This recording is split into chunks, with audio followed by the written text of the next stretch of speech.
Hey everyone, welcome to episode 0 of my Gtnh New Horizons series. I've played through 4 different worlds in this mod pack, each one with a bit of frustration, learning, and progress. Some of them were solo, others with friends, and every time I made it a little bit further, figured out a few more tricks, and hit a few more walls. Over the years, I put around 2,000 hours into Gtnh New Horizons, most of that spent somewhere between the Stone Age and IV tier. And each world has left me with its own set of stories to tell. In this episode, I'm going to be looking back on those worlds, talking about what I've learned, who I played with, and where things went wrong or right. I also want to shout out a few people in the Gtnh New Horizons community who have inspired me, whether it be through YouTube videos, streams, or just helpful advice on the Discord.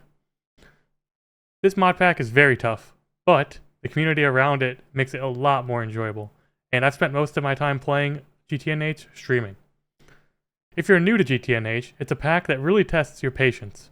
Progress is pretty slow, every step requires effort, and it feels like you're just spinning your wheels. But when things finally start clicking and when your automation kicks in, when you get that first big power setup, or when you finally get a machine running in the way you want it, there's no other feeling like it. The satisfaction of seeing your hard work pay off is what makes Gtnh one of the most rewarding experiences in modded Minecraft. I've learned a ton from my past worlds, and I'm aiming to take all those lessons into this new world. This time I'm focusing on making more meaningful progress, diving deeper in the mid to late game, and unlocking more of what Gtnh has to offer. It's about pushing farther than I've gone and mastering more complex systems, expanding my automation, and finally breaking through some of those walls that have held me back in the past. So let's see how far I can go. Let's take a quick look at the past 4 worlds, and I'll talk about my goals for this new world and what to expect in episode 1 and beyond. So here we are in my first ever Gtnh New Horizons world. This is where I learned the most about the game. I really learned about how I wanted to play going forward into my future worlds, and how I really didn't want to play. Now, you might not be seeing a lot of machines right now, and that's because all of them are underground. Let's go take a quick look. We'll head down to the basement.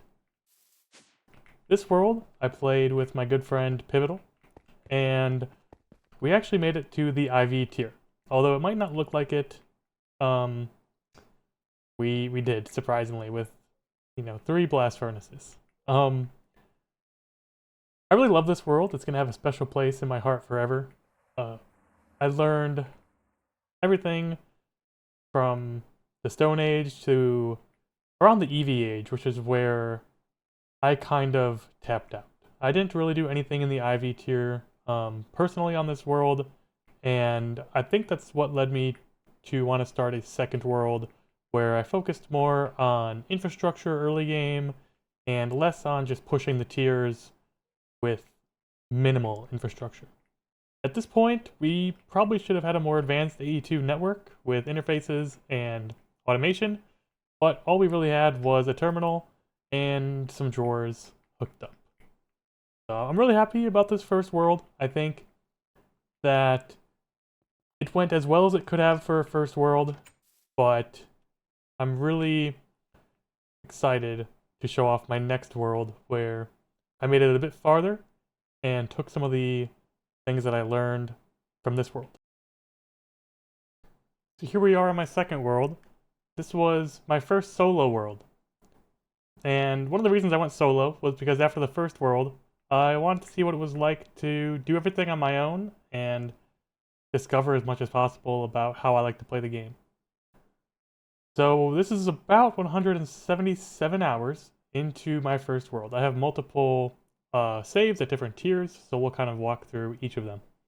And as we can see again, no machines above ground. Everything is underground, so we'll go down there and check it out. This world, one of my goals was to stream everything on Twitch. Every little piece of progress, everything that I did, and that felt really rewarding. I was able to get a lot of advice from people in the chat, and most notably, I met one of my good friends, Gtnh or Ehony. He's been a staple in my Gtnh career ever since I met him, and I look back at this world with very fond memories as well. So here we are, kind of in the MV age, middle MV, late MV, working toward making those HV circuits. I've got 2 EBFs over here, a bit more than almost half of what we had in my IV world in the last one. So I kind of realized, hey, I want to start parallelizing my processes early game and building very rich power setups to do that. So over here we have my first attempt at, I believe this is fuel. Yeah, we get fuel here, and I just manually brought in super tanks over to the EBFs. Nothing really special going on.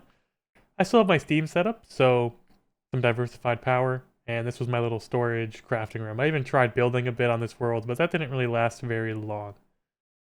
So yeah, overall, not too bad for MV, and I think one of the biggest tricks I picked up on in this world was just kind of automating my processes and leaving them up, not really destroying them until we had something better already placed down. I think that happened quite a few times in the first world, that we'd remove something and not have a direct replacement for it right away. So I will hop over to this world a bit later into progression, and I can show that off. Alright, welcome back to the same world, just a bit later into progression. We're at early IV tier here, late EV. Most of everything important has been moved above ground, all my machine processes and single block machines. There is some stuff that managed to still stay down here, like the Enderman Smeltery, which I don't think, oh, he's still alive in there, okay. Still got my clean room down here. Okay, we'll head above ground really quickly. Alright, okay. This is where the magic's happening, got all of my machine lines. This world I'm using fuel, so diesel, for my main power. I have quite a few distilleries. The oil is being piped in from drills, fluid drills. And I started the idea that maybe I should move to the PDIM. So the portal is there. It is currently empty at this point in time, but we have a lot more machines, a lot more kind of mid-game infrastructure compared to the last world. And if we head out here, this was ore processing on the bottom floor, and then we have titanium processing here. And here is my tungsten processing over here, and then this was radon. So I think just overall, I was able to kind of improve on the last world, get more into the multi-blocks. We're definitely, there's a progression, not as far, but I'm much happier with the quality of the base and the throughput of items that we can handle. So we will head over to the PDIM. And as we can see, the PDIM is currently empty, but it does not stay that way for long. And we'll go check out the next version of this world. Here we are on the last and final save I have on this world. This was when I stopped playing this world and moved on to the next one. I got my AE system right here. Nothing super fancy, was planning for a pretty large controller. Ended up not really getting there.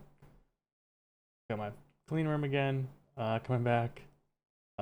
Here's my kind of machine processing area. Didn't really make it out of single block spam. Definitely got some going on here. Got some multi-block processing up top. Ore processing again on this side. Similar idea, I believe. Got some bauxite slurry processing here. And then some more chemical processing over here.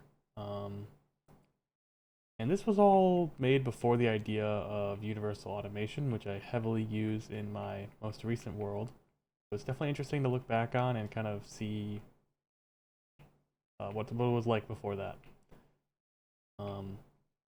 Yeah, I value this world a lot. I learned a lot about my playstyle in my solo world. I ended this world at around 650 hours, which was a lot of time. Here's a little witchery area and a shitty farm.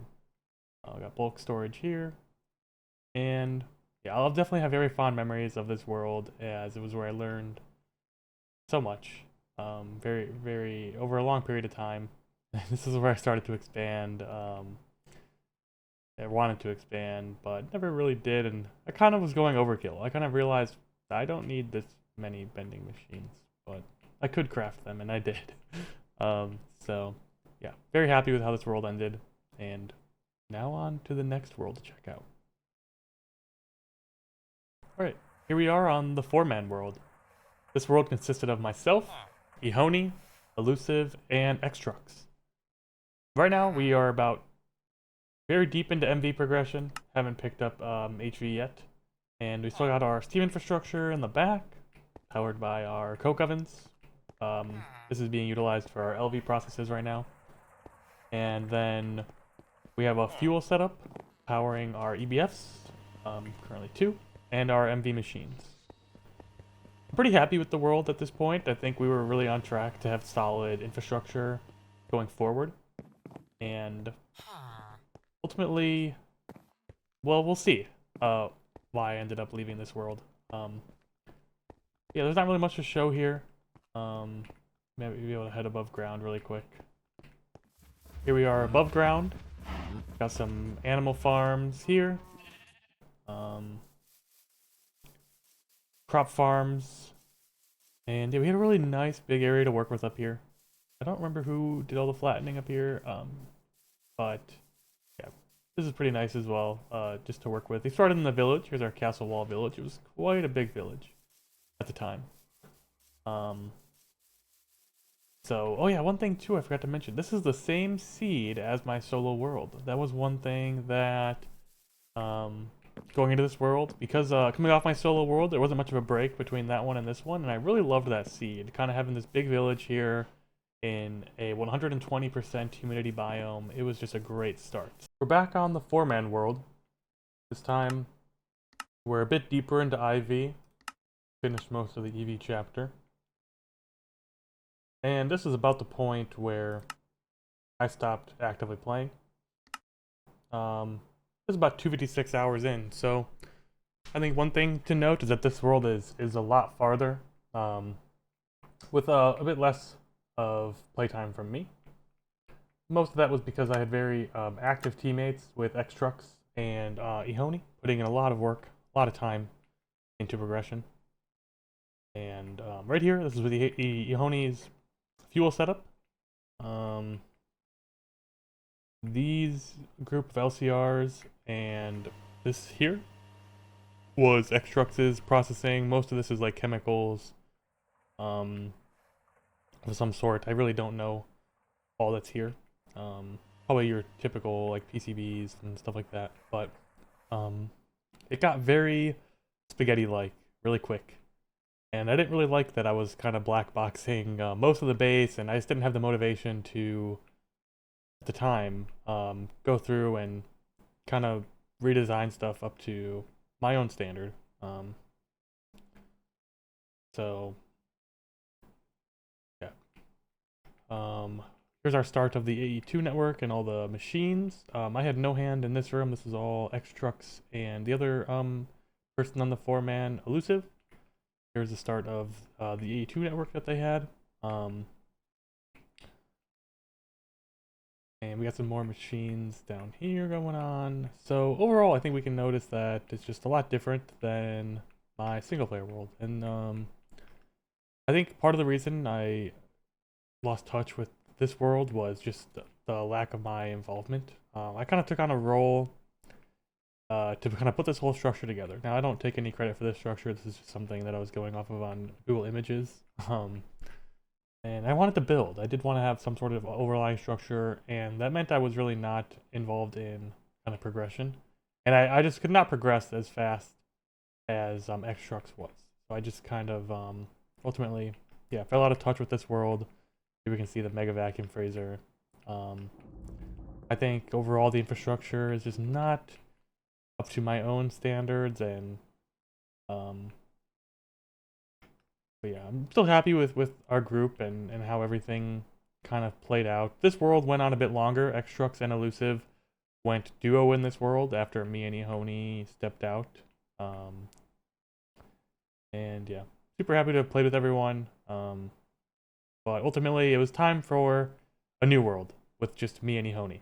So that's what we'll check out next. Alright, welcome to our duo world. Here, we are middle HV, finished all of MV for the most part, and we kind of have the start of our crafting pad there. We have a B area over here. Most of it existed underground. Kind of like the start of it. And here was where we really started, was down here. We still have our theme set up here. It's not really running right now. Here's our LV setup. Spent a lot of time down here. The clean room was currently in the process of being built. And we had a big storage room there, centered on that chest. But I moved everything to logistics pipes at this point. I highly recommend this storage system if for people that have a similar playstyle to mine, or maybe AE2 is a bit farther away, but they still want something in between. And this is great. If it allows you to request items and makes crafting a ton easier. Here we have another logistics pipes network, which was going to be for processing our ores.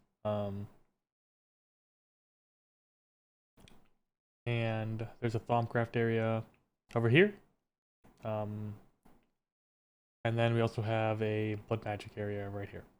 Kind of one of the staples in my world, which we haven't actually seen a lot of, was a mob farm. This was the world where I built my craziest mob farm yet. The FPS is getting not great. Mob farms in Gtnh New Horizons are one of the most overpowered things you can make. You get tons of resources. Pistons, droppers, dispensers, a bunch of gold, diamond, iron, emeralds. You even get magma creams and fire charges. Both of these can be centrifuged into rubber, or in fire charges case, centrifuged into gunpowder. So this is a very effective farm. And one thing I discovered in this world was the Timewood clocks from the Twilight Forest. These things will speed up entities, or not entities, but rather there's a word for it. Tile accelerate, maybe. Nearby things. So most notably in this world was mob spawners. There's about 6 mob spawners in each of the kind of sides here. We have our MV machines down here. We have our HV machines right here. And our farms over there. Alright, well, I'll leave this world here. And we'll check out the next iteration of this world. And here we are back where this video started, on my most recent world. This was a duo world between me and Ehony. I ended up playing around 686 hours. Ehony a little less. I was really happy with this world. This is the farthest I've made it in any Gtnh New Horizons world. We made it all the way up to the assembly line, and that's about where I stopped.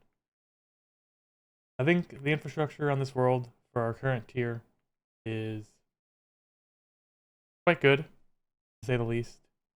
For power, I am using strictly Grandmaster Energy absorbers. One thing that helps me kind of set these up is the Ring of Loki, which is somewhere in my inventory. Many bags. It's somewhere. Or it's on my player. I don't know. Either way. I don't know where it is. But yeah, Ring of Loki is really good. I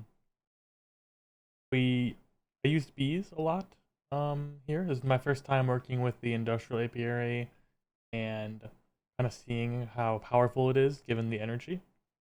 This is my bee processing area. I leaned a lot heavier into subnets on this world. This is my first time using the universal automation as well. This was, I learned this concept in a video put together by Gtnh streamer and YouTuber 9.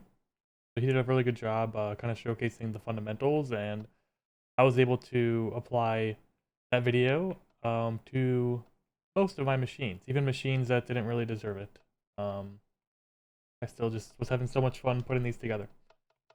Here is the plat line in all of its glory. Definitely a super overkill plotline, but I also had a lot of fun putting this together, kind of learning the concepts for a patterned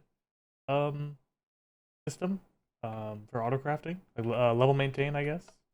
Level maintainers are so strong that they are getting nerfed in a future version. But yeah, we ended up with quite a bit of iridium and palladium and more than we could use right now in our current tier. Still got some older infrastructure over here. I ended up putting titanium ingots on passive because we ran out at one point. So we're sitting at a nice 2.3 million titanium. For our quest book, we are just into LUV. These are craftable right now. And at the very end of Ivy. So I'm really happy with this world. I think Ehony kind of dropped the world after I was making very rapid progression without him, which is very understandable. And I know one of his things is he doesn't like the PDIM, so I'll touch on that later, what that means for the future. But yeah, this world, very fond memories of this world as well. I spent the most time in this world. I got to finally abuse the Essentia Bee and combine that with Thaumcraft auto crafting, and that's kind of what powers the Grandmaster spam. On top of having really good resource generation for them. They are really hungry in titanium, so it'd be really hard without Staballoy farming. So yeah, there's this world, and we'll finally get to jump over to the new world. Alright, I just want to take a second to talk about some of the people in the Gtnh community who have inspired me or impacted me in some way. So first up is Aditya G. He streams very consistently and is one of the best endgame players I know. He's also made quite a few good bee guides on YouTube, so definitely check it out. Next up is Soul9 or 9. He made a universal automation guide video, which essentially carried my last world, and I'm really happy that I was able to learn from him. Next up is Threefold. Threefold's series, specifically Season 2, really got me into Gtnh New Horizons. I was playing FTB interactions at the time, watching Threefold, and I knew I had to check out the pack when I saw him messing around with the Tinker's Crossbow and Thaumcraft. Next up is Samsa. Samsa is a really knowledgeable player. He's been playing the game for a long time. He's also a developer as well, I believe. Whenever I check out his stream, I feel like he's always late game, building some crazy contraption, or building the most insane base I've ever seen on this mod pack. Next up is Geronimo. He made a really good Gtnh New Horizons series. I believe it's still going. His videos are really highly edited, really good production quality. He's kind of telling like a narrative, and I really recommend checking him out. Next up is Duct. He's made some early game videos, and he's also a later game player, I believe, but he's doing a Nether only run at the moment. So definitely check it out. Now I'm going to go through a list of people who I've interacted with on Twitch or have rated me. So we'll have Orange Creamsicle, Akesy, Prekius, Jude, Table Corner, System, J-Rex, Evangel, Jolly Drips, Tiny Bucket. Last but not least is Ehony, or just me FV. Ever since I've known him, we've been playing Gtnh together. He originally came into my Twitch chat during my solo world, and once that world ended, I knew we had to play together. It's always a joy playing with him, and I'm super glad that I met him. Here we are, finally on the new world. This will be the seed for my 5th world. Ehony is back again, and this time joining us we have Rose as well. I'm really excited for this world. Excited to take what I've learned on my past 4 worlds and kind of channel that here. Some of the challenges that I'm going to be striving for myself on this world are going to be no PDIM, progression speed, and things like that. I think I'm going to be aiming for a similar progression speed to my last world. Not too fast, hopefully not too slow. One other thing I'm going to try and challenge myself to do as well is build. Now, I don't know to what extent that will be, whether it just be cubes around infrastructure. We will have to see for the future. but I'm very excited to start playing Gtech again. I always end up coming back to Gtech. It's one of my favorite games of all time. I really like the challenging aspect, the rewarding nature, and just how much fun it is to get that first machine and in a few hundred hours time see how far you've come. So hopefully you're excited to join me on this journey, and I'm happy to share this with everyone.